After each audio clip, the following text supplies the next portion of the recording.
Setsubun Battle. A short story by Leonard. Part 4. Seiji didn't dare climb to his feet. He didn't think his knees would support him. He stayed slumped at the bottom of the stairs, staring up at the Oni King.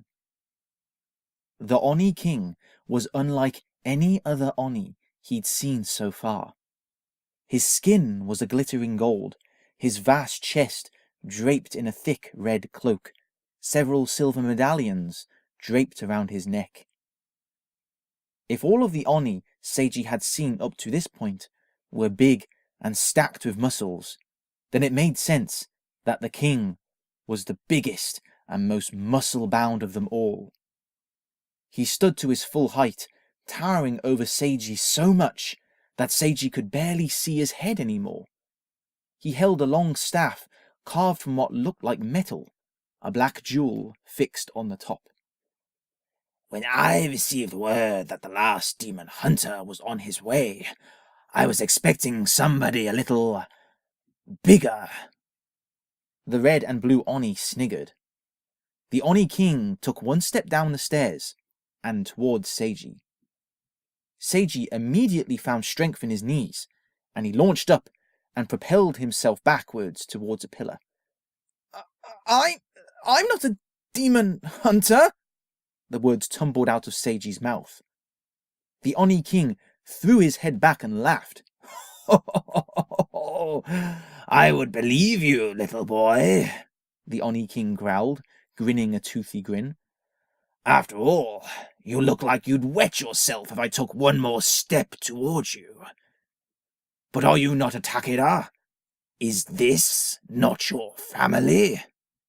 With a clap of the Oni King's shovel-sized hands, a section of the wall on the opposite side slid away, and out rolled a ball-shaped cage. It hung in the air by a thick chain, and Seiji's eyes recognized the three people inside immediately. "Mom! Dad!" Seiji yelled. "Yui! You're all okay!" "Seiji!" his mom shouted back. "We were so worried!"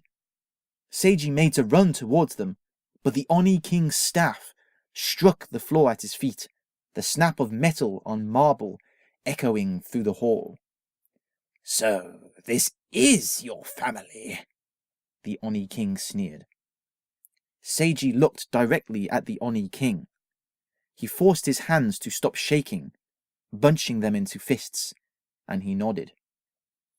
"Then you know who your family are," said the Oni King, his beady eyes rounded. "Or maybe they never told you." "Told me what?" "Don't listen to him, Seiji," said Dad, clutching at the bars. "Everything that monster says is a lie, a trick. Ow!" The blue and red Oni had rushed to stand beneath the hanging cage and poked his father with long, sharp sticks. "Stop that!" Seiji shouted. He took one step forward, but forgot that the Oni King's staff was still there. He staggered and fell to the floor, chin striking first. Oni laughter pounded his ears as his eyes watered. The staff struck Seiji in the side, and he gasped, rolling over. The Oni King stood over him like a mountain, brandishing the jewel end of the staff in Seiji's face. "You see, little boy, your family has hunted and tormented my people for generations," said the Oni King. "Your parents, your grandparents, your grandparents' parents, demon hunters, one and all. They would track down my people and torture them like it was a sport." "Liar!" His mother's voice rung clear through the hall. The Oni King looked up. "It was the other way around. Your people kept coming to our world, to our family, and destroying their home, their lives.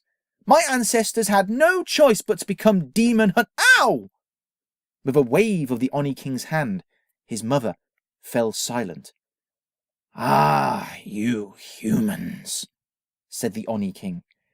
You think that if you repeat your lies enough, it will become true. Explain this to me then. If you are the supposed innocent and noble defenders of this story, then tell me this. Why do you have my people's tiger skin pants? We had no choice, said Dad. You were invading our home in greater numbers every year. We had to do something to stop you, to take your power away. The Oni King stepped over Seiji and strode towards the cage. Even though the cage hung high above the floor, the Oni King was so tall he barely had to look up to face his parents. You stole them from us, the Oni King boomed. Those tiger skin pants are the root of our power, our way of life. The power to terrorize our family, you mean? Said Dad, not even blinking in the face of the Oni King. That's a power you're better off without, you nasty demon. The blue Oni held up his stick, ready to poke his parents into submission again, but the Oni King held up a hand. He held his staff up, the black jewel right under his father's nose. You see this? The Oni King said. The Dark Star, they call it. That is how I open up portals between our world and yours. It's not as powerful as it once was, since you stole the tiger skin pants from us, but I'm pretty sure I can find the power within me to send your whole family into some empty void where you'll never escape. Wait! Everybody spun their heads around as Seiji jumped to his feet and dug his hands into his back pocket. He pulled out the tiger skin pants and held them in front of him. I'll make a deal with you, Oni King, said Seiji. If you promise to leave my family alone and the world of humans alone, you can have the tiger skin pants back. Seiji, no, don't! His mother started, but the red Oni struck the side of the cage with a stick, and Mom clamped her mouth shut. The Oni King rounded slowly on Seiji. You would give them to me? Said the Oni King, frowning. Yes, said Seiji, more confidently this time. If you let us all go and leave us alone. It sounds like this fight between Oni and my family has been going on for a long time. We can end it now. And all I have to do is let your family be together and not bother you? His mum and dad were shaking their heads furiously within the cage, but Seiji ignored them. This fight had to end. Yes, he said, holding the tiger skin pants aloft. Do we have a deal? The Oni King's eyes glittered. For once, he seemed lost for words. Then, deal. The Oni King took the tiger skin pants from Seiji. The golden demon pulled the pants on, snapping them over his thick thighs. A smile spread across the Oni King's face. Now let us go, said Seiji, trying to sound as authoritative as he could in front of a demon 4 times taller than him. The Oni King considered him carefully. Very well.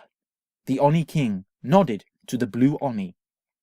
The blue Oni grabbed Seiji by the shoulders and hoisted him into the air. The hall spun, whirling with the sound of creaking metal. Warm hands grasped him around the waist, and the spinning stopped. He had a fleeting image of a cage door slamming shut before his mum buried him in a hug. Seiji! Oh, my little Seiji! She said. We've been so worried! Seiji fought his way out of his mum's arms and pressed his face against the cage bars. The Oni King was laughing manically, swinging his staff through the air. What are you doing? Seiji yelled. We had a deal. And you shall have your deal, young demon hunter, said the Oni King. You and your family shall be together, left alone, in another dimension, far from here, far from your world, far from anywhere. End of part 4.